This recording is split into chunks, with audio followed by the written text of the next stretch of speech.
நண்பர்கள் எல்லோருக்குமே என்னுடைய முதல் வணக்கம். முதலில் நம் எல்லோருக்கும் இந்த அற்புதமான தியான பாதையை அமைத்து கொடுத்த திரு பிரம்மர்ஷி பிதாமக சுபாஷ் பத்ரிஜி அவர்களுக்கு, திரு மகா அவதார் பாபா அறக்கட்டளையின் மூலமாக எனக்கு ஒவ்வொரு முறையும் இந்த அற்புதமான வாய்ப்பு கொடுத்துட்டு இருக்கும் இந்த டீமுக்கும், என் பெற்றோர்களுக்கும், அத்தனை ஆஸ்ட்ரல் மாஸ்டர்ஸ்க்கும், திரு பழனியப்பன் சார் அவர்களுக்கும், அத்தனை யூடியூப் மாஸ்டர்ஸ்க்கும் என்னுடைய அன்பான பணிவான வணக்கத்தை தெரிவித்துக் கொள்கிறேன். என்னை பத்தி எல்லாருக்குமே தெரிஞ்சிருக்கும்னு நினைக்கிறேன்.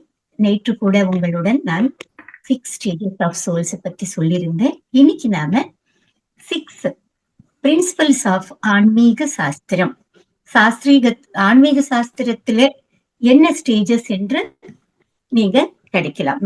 முதல்ல சயின்ஸ், ஸ்பிரிச்சுவல் சயின்ஸ். ஆன்மீக சாஸ்திரம் என்றது இங்கிலீஷ்ல ஸ்பிரிச்சுவல் சயின்ஸ் என்று சொல்லுவாங்க.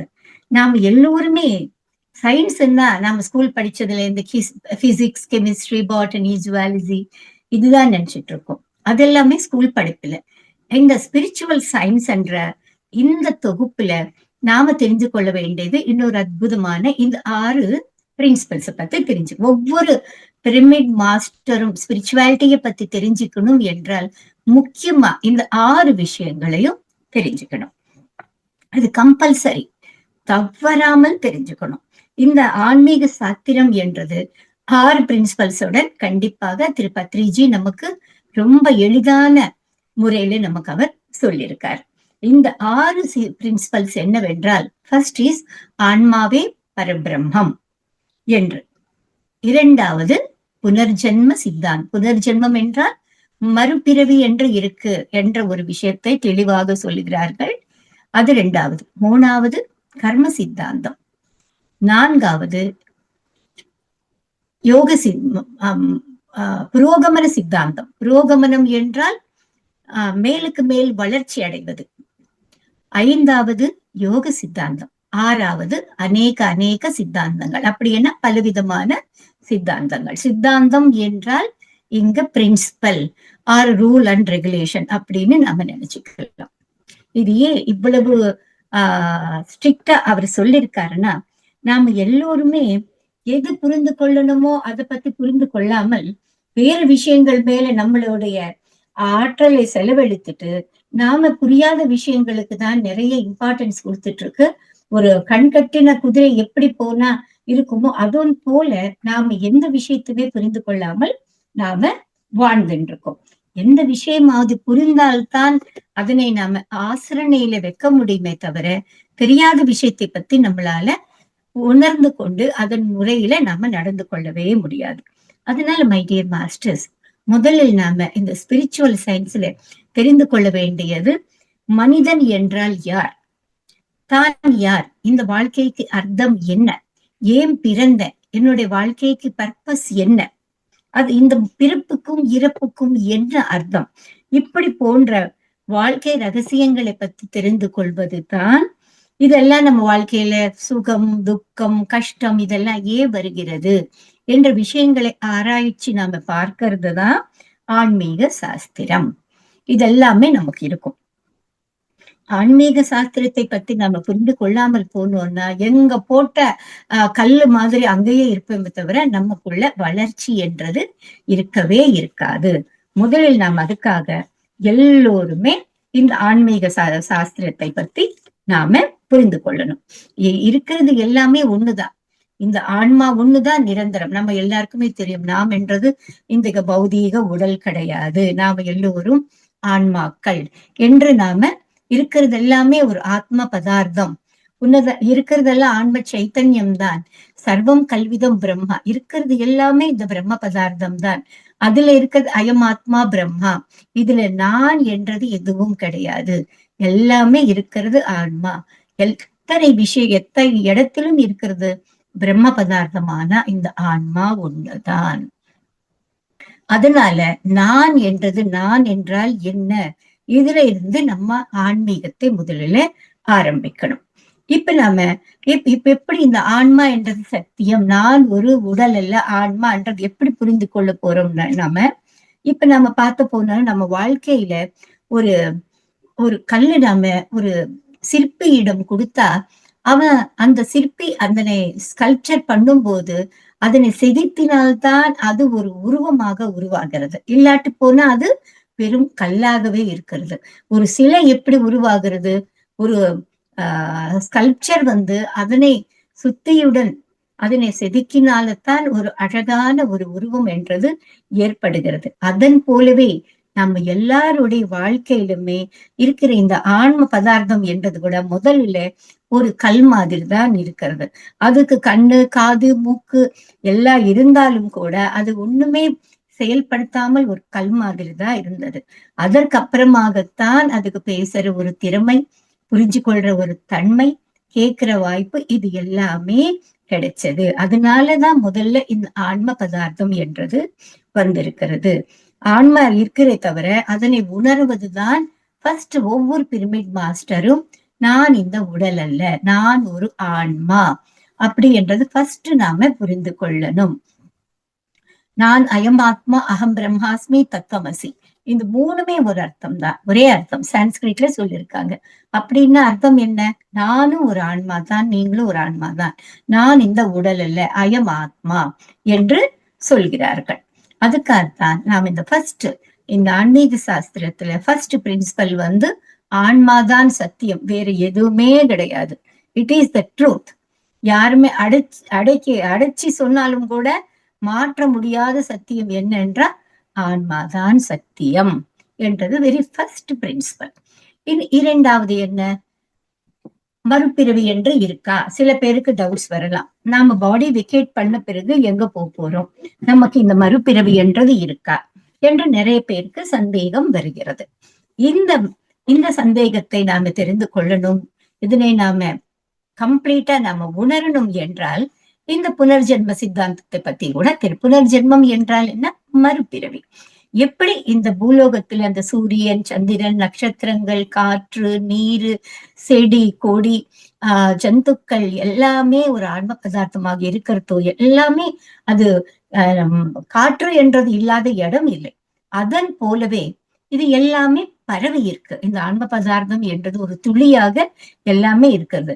ஒவ்வொரு துளியும் இந்த ஆன்ம பதார்த்தம் என்றது வரும்போது இந்த இரண்டாவது சத்தியத்துக்குள்ள வருகிறது. ஃபர்ஸ்ட் வந்து ஆன்மாவே பரம்பொருள் என்ற சத்தியம், ஆன்மாதான் சத்தியம், இந்த உடல் என்றது இல்லை. இரண்டாவது இந்த மறுபிறவி இருக்கிறது என்ற இந்த சத்தியத்துக்கு வரும்போது எப்படி சூரியன், சந்திரன், நட்சத்திரங்கள், காற்று, நீர் இதெல்லாம் எவ்வளவு சத்தியமோ அதன் போலவே இந்த மறுபிறவி என்றது கூட சத்தியம் என்றது அங்க சொல்லப்பட்டிருக்கிறது.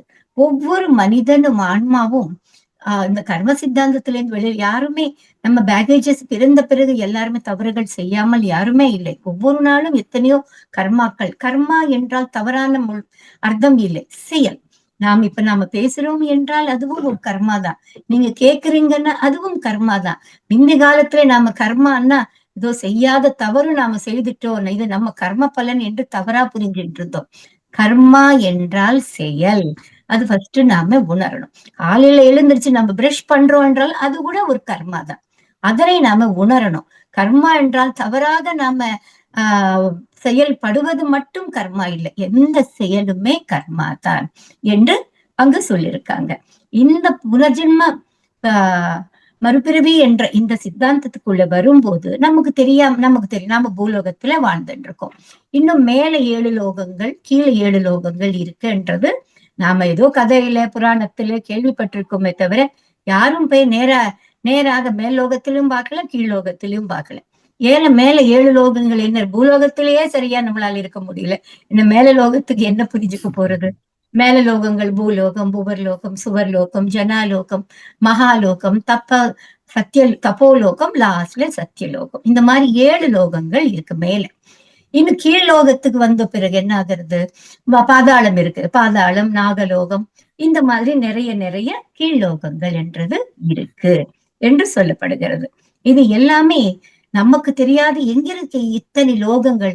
நமக்கு தெரிகிற இந்த பூமியே ஒரு சாஸ்வதம், இதுதான், இதனை மிஞ்சி வேற எதுவுமே இல்லை என்று நாம் எல்லோருமே ஒரு ஆஹ் மூடத்தனமான ஒரு கற்பனையில இத்தனை நாள் வாழ்ந்தோம். பத்ரிஜி எப்ப வந்து உங்களுக்கு மிஞ்சினது ஏதோ ஒண்ணு இருக்கு, எத்தனையோ லோகங்கள், கேலாக்சிஸ் எல்லாமே இருக்காங்க, நம்ம போல மக்கள் இருக்காங்க, அவங்களும் நம்மளை விட அறிவாளிங்க அப்படின்னுட்டு அவர் நமக்கு உயர்த்தினார். இது எல்லாமே எப்படி நாம தெரிஞ்சிருந்தா, ஒவ்வொரு பிறவியிலும் ஒவ்வொரு ஆன்மா ஒரு மெச்சூரிட்டி லெவல், நேத்து நான் சொன்ன மாதிரி அந்த லெவல்ஸ் எல்லாமே தாண்டிட்டு தன்னை தானே உயர்த்து கொண்டு அதுக்கப்புறமா ஒவ்வொரு லோகத்திலுமே மெச்சூரிட்டி லெவல்ஸ் வளர்த்துக்கிட்டு இந்த புனர்ஜென்ம மறுபிறவைக்குள்ள வருகிறது. இப்ப பாருங்க, நான் நீங்க எங்கேயாவது ஊருக்கு போகணும்னா, சென்னையில இருந்து இப்ப ஹைதராபாத் போகணும்னா, நான் இருக்கிற சென்னையில இருந்து தாண்டினா தானே ஹைதராபாத் போக முடியும். இருக்கும்படியே நான் பிளைட்ல போனாலும் சரி, ட்ரெயின்ல போனாலும் முதல்ல சென்னை தாண்டினா தானே. அதன் போலவே நாம எப்போதுமே ஒரு ஸ்டேஜ் தாண்டினாதான் மறு ஸ்டேஜுக்கு நம்மளால போக முடியும். இங்க ஹைதராபாத்ன்றது ஒரு லோகமான, சென்னைன்றது ஒரு லோகம். இன்னொரு லோகத்துக்கு போகணும்னா ட்ரெயினாவது பிடிக்கணும், பஸ்ஸாவது பிடிக்கணும், பிளைட்டாவது பிடிக்கணும். எதுவும் இல்லாட்டி போனா நம்மளால ஹைதராபாத்துக்கு சேர முடியுமா? முடியாது. அதன் போலவே இந்த இத்தனை லோகங்களுக்கு அங்கிருந்து வந்த ஆன்மாக்கள் தான் நாம எல்லோருமே. மறுபடியும் அங்கதான் நம்ம போறோம். அங்க போறதுக்கு நமக்கு எத்தனை இங்க இருக்கிற பேகேஜஸ் எல்லாம் நாம குறைச்சிக்கிட்டு, இந்த ஜென்மத்துல இந்த பிறவில எத்தனை தவறுகள் செய்து இருப்போமோ அது உணர்ந்த பிறகு நாம் அதனை சரிப்படுத்தி கொண்டு நாம் எப்படி மேலலோகத்துக்கு உயர்ந்து செல்லணும் என்றது நாம தெரிந்து கொள்ளணும்.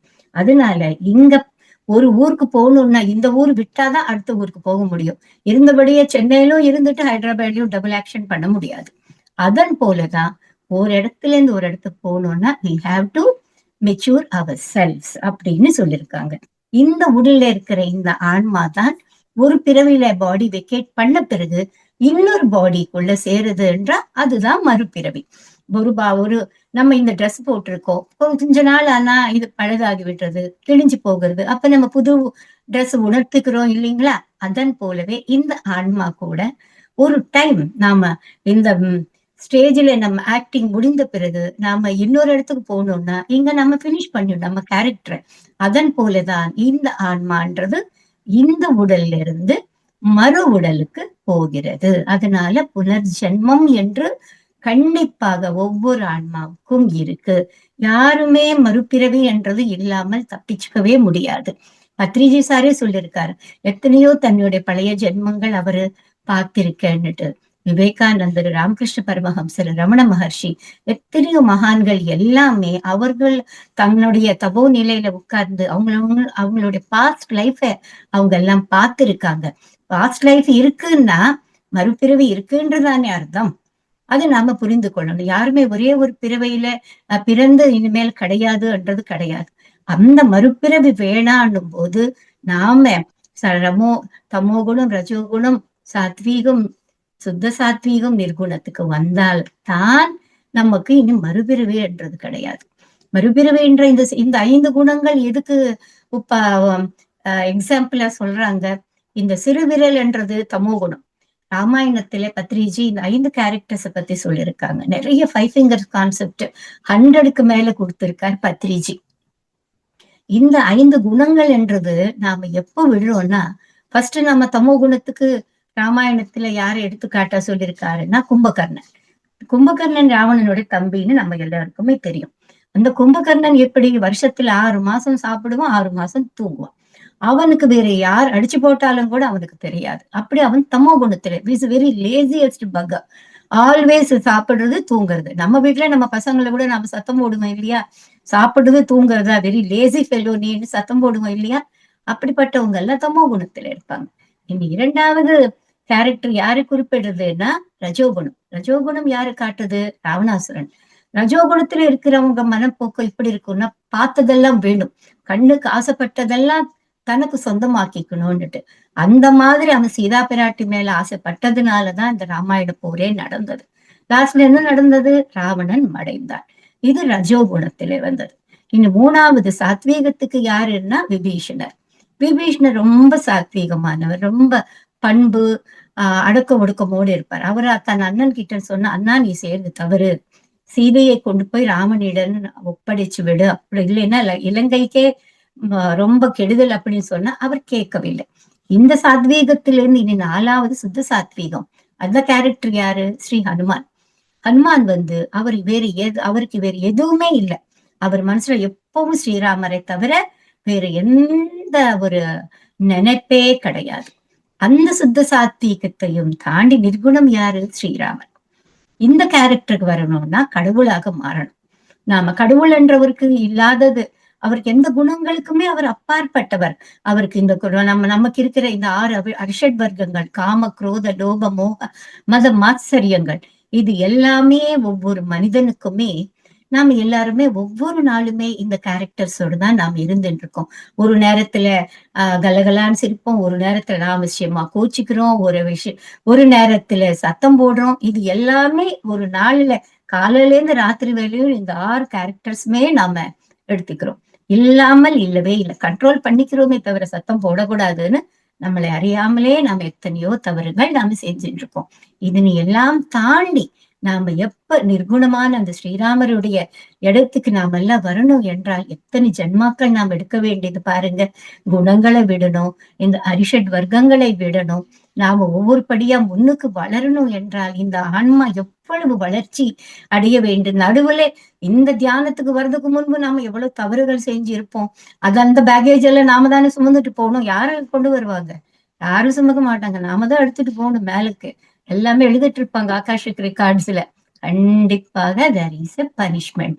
அனுபவிச்சு மறுபடியும் வா, இந்த லோகத்துக்கு நீ செய்த தவறுக்கு நீதான் தண்டனை இங்க அனுபவிச்சுட்டு போ அப்படின்னு இருக்கே தவிர நம்ம கஷ்டத்தை யாரும் எடுத்துக்கவும் மாட்டாங்க. நாம செய்ய வேண்டிய கடமையை நாம செய்துதான் இங்கிருந்து போகணும். இல்லைன்னா புனரப்பி ஜனனம், புனரப்பி மரணம். தப்பிக்கவே முடியாது. இந்த சக்கரத்திலிருந்து மாட்டிக்கிட்டு இந்த சுழல்லையே சுத்திக்கிட்டு இருக்க வேண்டியதுதான். அதுக்குதான் இந்த நல்ல விஷயங்களை புரிஞ்சுக்கிட்டு இனிமேல ஆகுது நாம எப்படி இருக்கணும் என்றது நாம புரிஞ்சுக்கிட்டு இருந்தா இந்த புனர்ஜென்மம் என்றது குறைஞ்சிக்கிறதுக்கு வாய்ப்பு உண்டு. இது 2வது பிரின்சிபல். இன்னும் மூணாவது என்ன? கர்ம சித்தாந்தம். இந்த கர்ம சித்தாந்தம் என்றது மிக மிக அற்புதமானது. எல்லோருமே இந்த கர்ம சித்தாந்தத்திலிருந்து வெளியில விழுந்துட்டுதான் வருவாங்களே தவிர யாருமே இந்த கர்ம சித்தாந்தத்திலிருந்து வெளியில வர்றதாக சரித்திரமே இல்லை.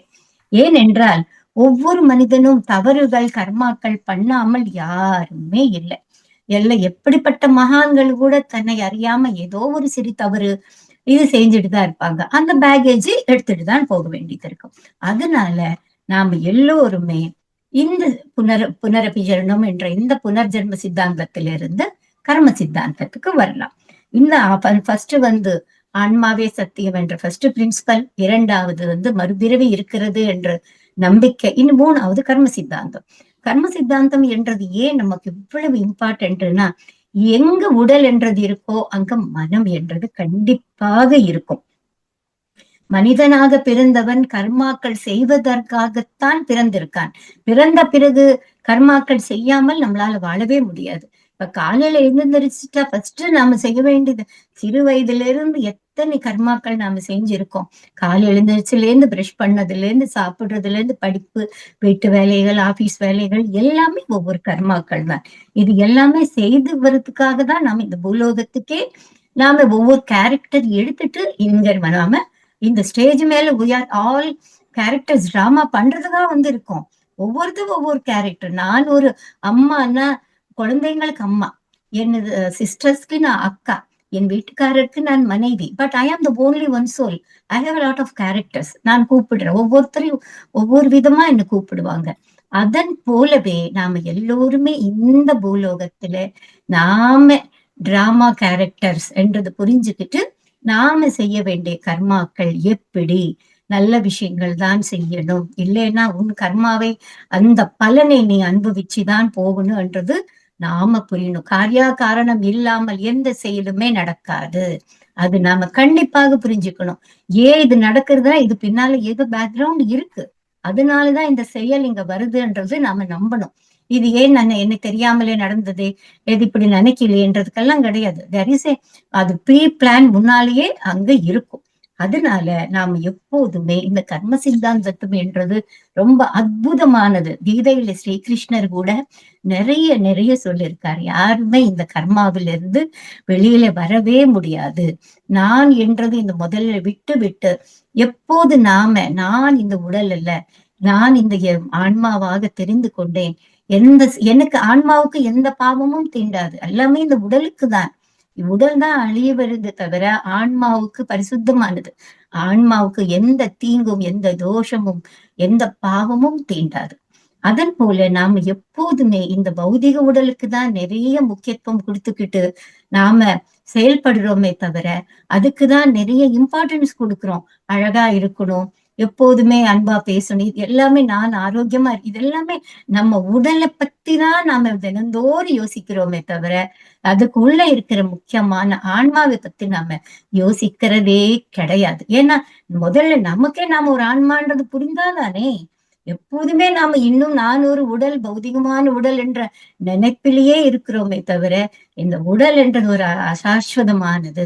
ஆன்மா என்றதுதான் ஒரு சாஸ்வதம், நிரந்தரம் தெரிஞ்சாலும் கூட இன்னும் நாம மூட நம்பிக்கைகளை இன்னும் அறியாமையில தான் வாழ்ந்துட்டு இருக்கோம். எத்தனை புக்ஸ் படிச்சாலும், எத்தனை கிளாஸஸ் கேட்டாலும் திரும்பி திரும்பி திரும்பி நாம இன்னும் பேக்குக்கு தான் போயிட்டு இருக்கோம். இதனை எல்லாமே கண்டிப்பாக நாம தாண்ட வேண்டியது. எத்தனை ஜென்மங்கள் எடுக்கணுமோ, இது ஒண்ணுமே நம்ம லாஸ்ட் கிடையாது. இதுல நாம எவ்வளவோ பிறப்புகள் நம்ம ஆன்மா எடுக்க வேண்டியதுதான் இருக்கு. அதனை எல்லாருமே நாம உணரணும். கெட்டது செஞ்சால் கெட்ட பலன் கண்டிப்பாக அனுபவிக்கணும். நல்லது செய்தால் அந்த நன்மை என்றது உன்னை ஒரு டைம்ல இல்லாத்து போனாலும் இன்னொரு டைம்ல அது உனக்கு பெரியவங்க சொல்லுவாங்க, செய்த தர்மம் தலை காக்கும் என்று. அதன் போலவே எப்போதுமே நீங்க நல்ல விஷயங்களே செய்து கொண்டிருந்தால் அப்பவே அந்த நன்மை என்றது இப்ப ஒரு எக்ஸாம்பிள் சொல்றேன் நானு. ஒரு ஒரு விதை, பழம் விதை என்றது போட்டுவிட்டு வேறு தக்காளி பழ விதை போட்டுவிட்டு மாங்காய் பழம் வேணும்னு வருமா? வராதல்லவா? மாங்காய் செடியோட விதை போட்டால்தான் மாம்பழத்தை நம்மளால பறிக்க முடியும். அது இல்லாமல் வேறு விதை ஏதோ போட்டுவிட்டு அந்த செடி வரலையே அப்படின்னு நீ யோசிச்சேன்னா ரொம்ப ரொம்ப தவறு. உன்னுடைய வாஸ்தவத்தை நீ புரிந்து கொள்றதில்லை. நீ செய்யறதெல்லாமே தப்பான செயல். பேசுறது தப்பு. உன்னதமான ஒரு பிறப்பு வேணும், எங்கேயோ மேலோக ஸ்வர்க்கத்துக்கு போகணும்னா ஆகுமா? கிடையாது அல்லவா? நீ செய்யற விஷயத்துக்கு நீ 300 400 ஜென்மங்கள் நீ எடுத்துத்தான் மறுபிறவுக்கு நீ போகணும் அப்படின்னு சொல்லிருக்காங்க.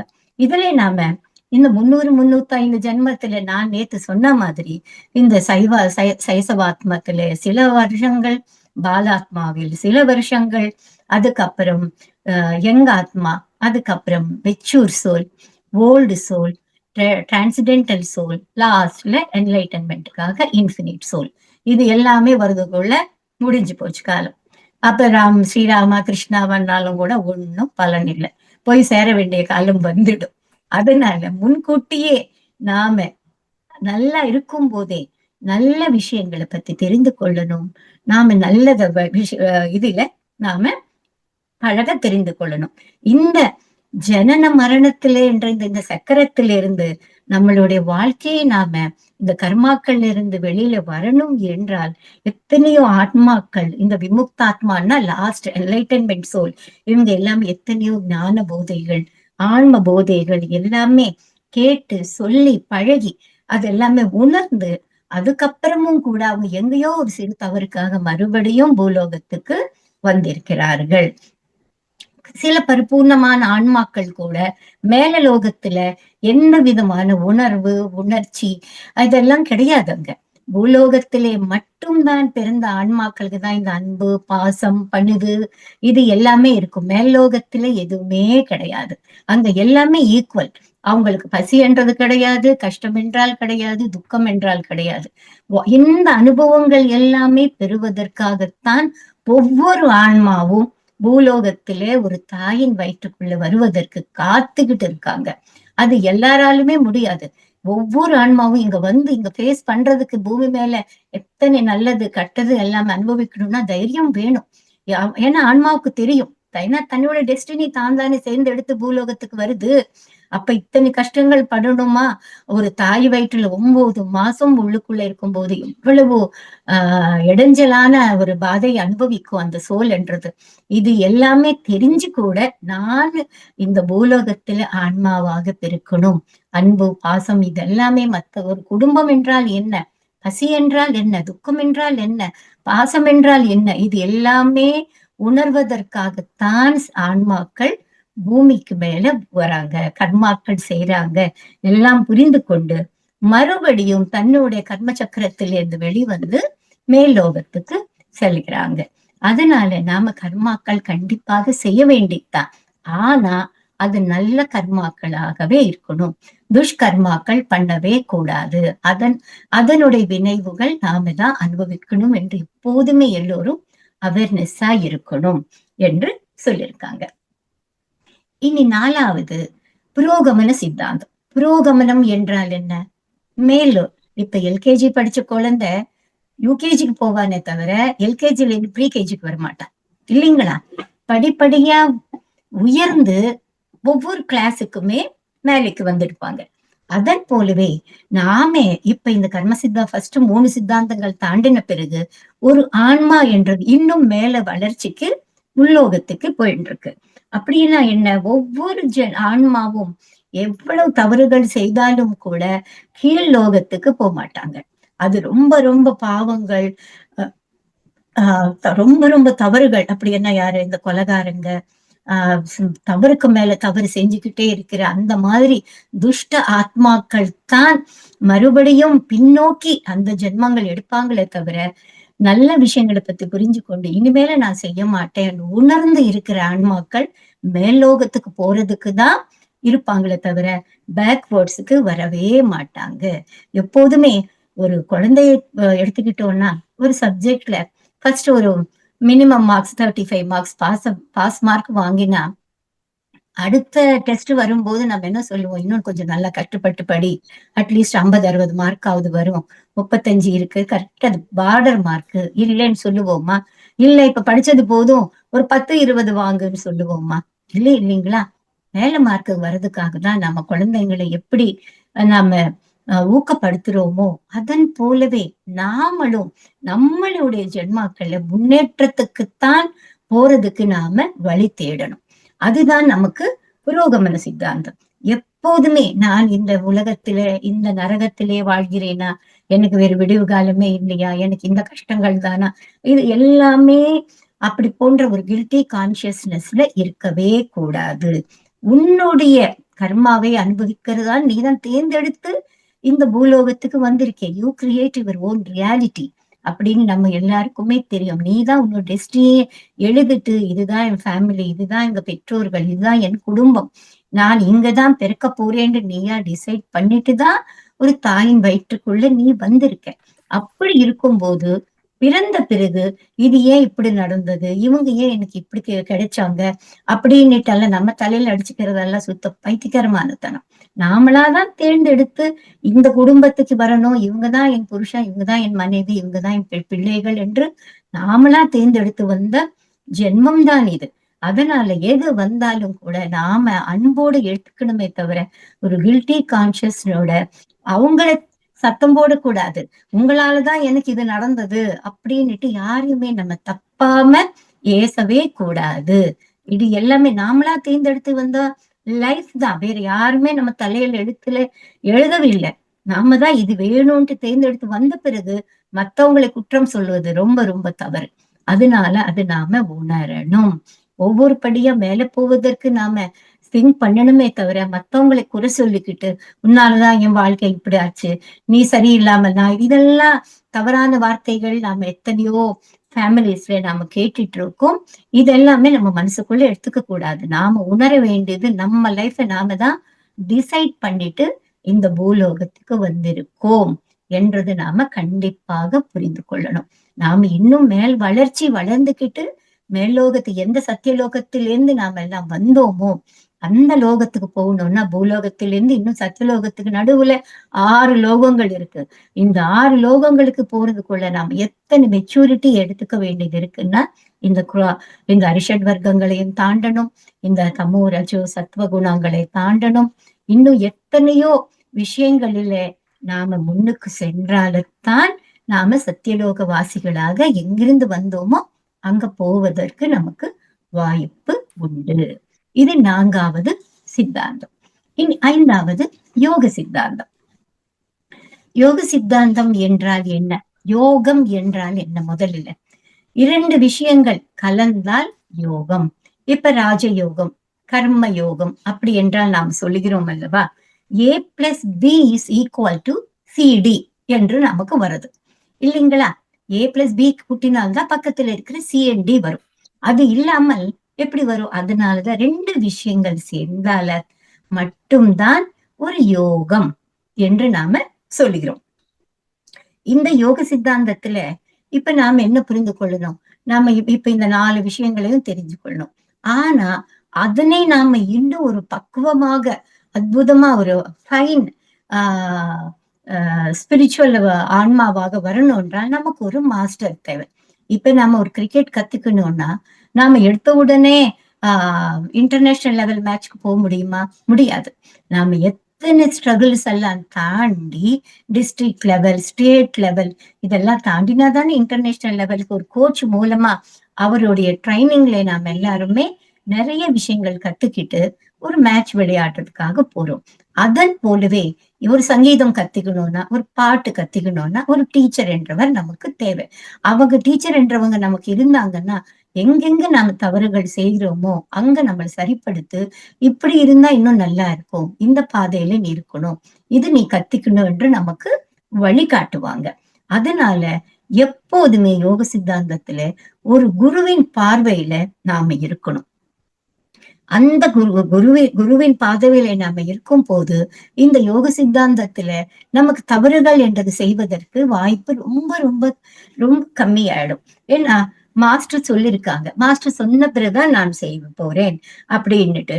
இப்ப பகவத்கீதையில ஸ்ரீகிருஷ்ணர் அர்ஜுனருடன் என்ன சொல்றாரு? அந்த குருக்ஷேத்திர மகாபோர்ல மகாபாரதத்துல அர்ஜுனர் கௌரவர்கள் எல்லாமே வதம் பண்றதற்கு ரொம்ப சந்தேகிச்சுட்டு இருக்கும் போது கிருஷ்ணர் என்ன சொல்றாரு? நான் சொன்னபடி நீ செய் அர்ஜுனா, இங்க நீ செய்வதற்கு அங்க ஒண்ணுமே இல்லை, எல்லாமே என் செயல்படிதான் அங்க நடக்கிறது, நீ என்றது அங்க எதுவுமே கிடையாது, நான் சொல்வது போல் நீ செய் என்று அவருக்கு சில குறிப்புகள் ஸ்ரீகிருஷ்ணர் அர்ஜுனருக்கு அந்த போரில சொல்கிறார்கள். அதன் போலவே ஒரு நல்ல குருவிடம் நாம ஒரு ட்ரைனிங் எடுத்துக்கிட்டோம்னா, ஒரு பாட்டாகட்டும், ஒரு டான்ஸ் ஆகட்டும், ஒரு ஸ்போர்ட் ஆகட்டும், ஒரு இன்ஸ்ட்ருமெண்டல் ஆகட்டும், எதுவுமே ஒரு குருவின் மூலமாக கொண்டு போவோம்னா அதுல நிறைய நமக்கு ஒரு ஷைனிங்கா நாம மாறுவதற்கு இருக்கும். இல்லைன்னா நமக்கு தெரிஞ்சும் தெரியாம ஒரு ராவாகவே இருப்போம். ரா இல்லாமல் ஒரு பழம் என்றது பக்குவத்துக்கு பழுத்து இருக்கணும்னா நாம ஒரு குருவின் அடிப்படையிலே நாம இருக்கணும் என்றது அந்த யோக சித்தாந்தத்துல சொல்லியிருக்காங்க. அப்படின்னா என்றால் இப்ப நாம எல்லாமே எத்தனையோ மாஸ்டர்ஸ் கிட்ட, பிரமிட் மாஸ்டர்ஸ் கிட்ட எத்தனை கிளாஸஸ் கேட்டிருக்கோம், எத்தனை விஷயங்கள் நாம புரிந்து கொண்டு பக்கம் பக்கமா இதுவரையில இப்ப கூட நான் இன்னும் நோட்ஸ் எழுதிக்கிட்டே தான் இருப்பேன். யார் எந்த மாஸ்டர்ஸ் சொன்னாலும் காலையில இருந்து வர்றது எல்லாமே நான் நோட்ஸ் எழுதிட்டு இருப்பேன். ஏன்னா எனக்கு தெரியாத எத்தனையோ விஷயங்கள் மாஸ்டர்ஸ் சொல்றாங்க. ஒவ்வொரு மாஸ்டர் ஒவ்வொரு டாபிக் சொல்லும் போது ஒவ்வொரு புதுசாக இருக்கும். அட இந்த பாயிண்ட் நான் நேத்து விட்டுட்டேனே, இது நாம இன்னொரு முறை சொல்லும் போது இது சேர்ந்து சொல்லணும் என்று நமக்குள்ள அந்த ஒரு விழிப்புணர்வு, ஒரு அவேர்னஸ் என்றது நமக்கு வருகிறது.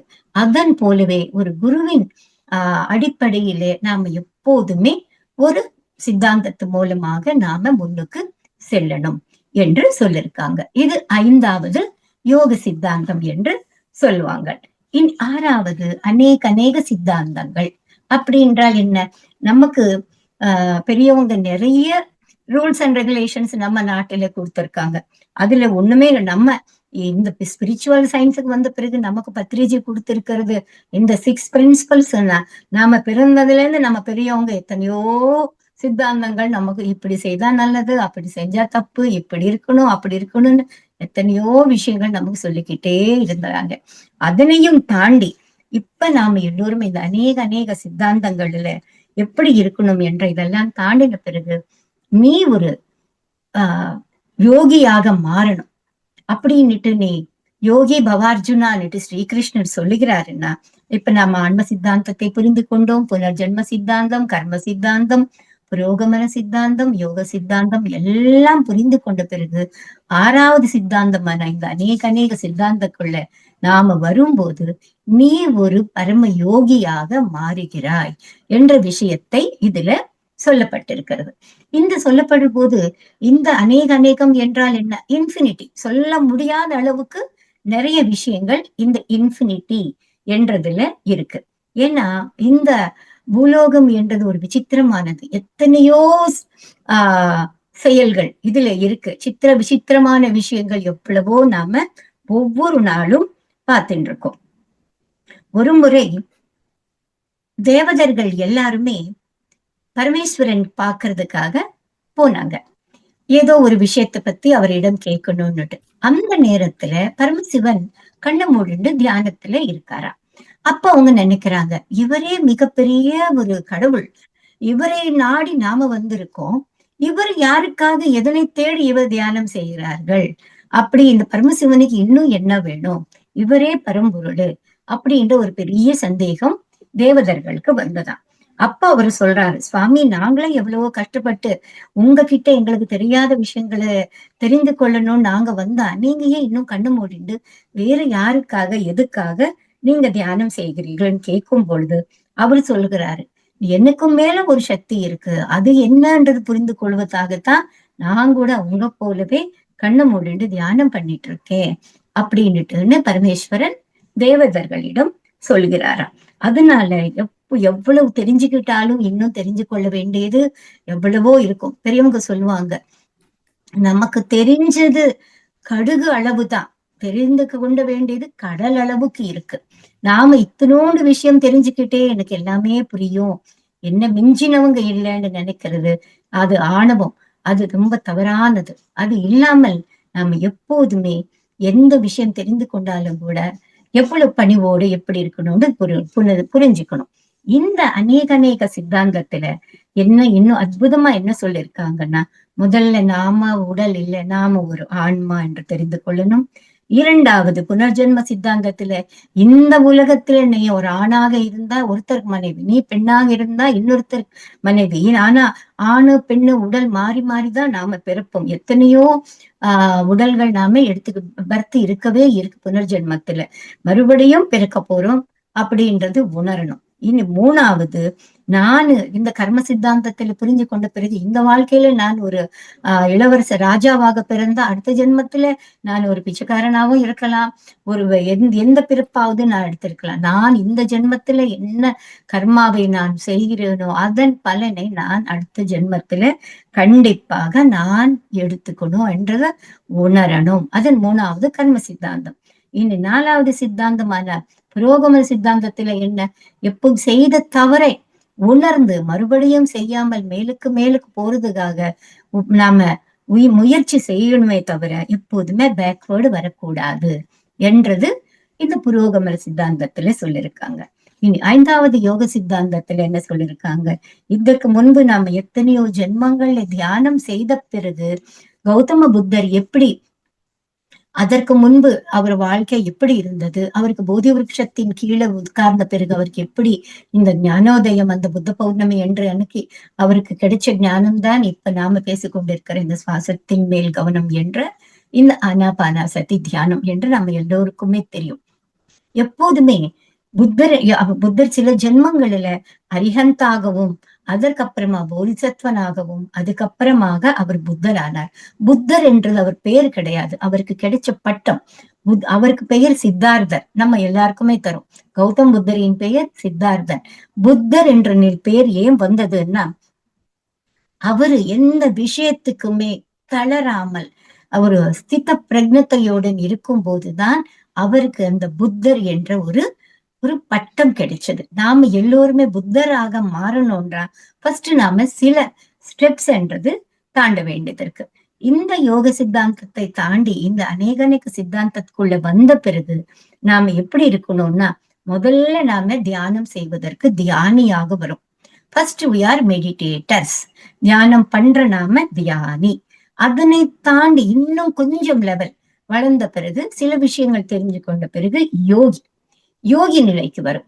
யோகி நிலைக்கு வந்த பிறகு சில விஷயங்கள் நல்லது எது கெட்டது எது, எப்படி பேசணும் எப்படி பேசக்கூடாது, எந்த விதமான செயல்கள் நாம இருக்கணும், என்ன சிந்திப்பு எப்படி இருக்கணும்ன்றத நாம அங்க புரிந்து கொள்றோம். அதனையும் தாண்டி மூணாவது ரிஷி.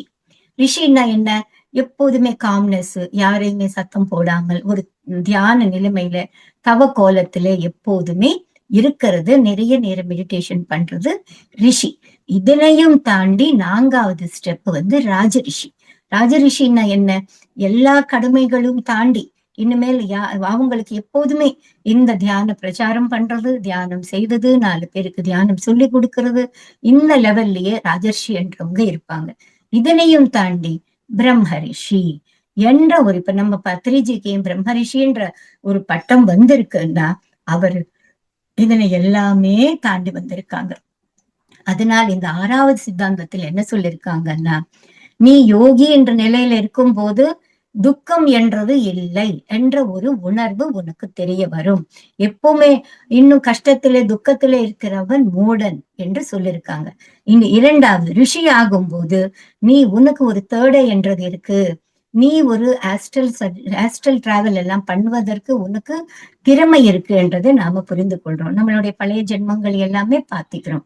இந்த 3வது ராஜரிஷி அணுகும் போது நம்மளுடைய பாஸ்ட் லைஃப் என்ன, நம்மளுடைய இந்த லைஃப் பர்பஸ் என்னன்றது புரிய வரும்.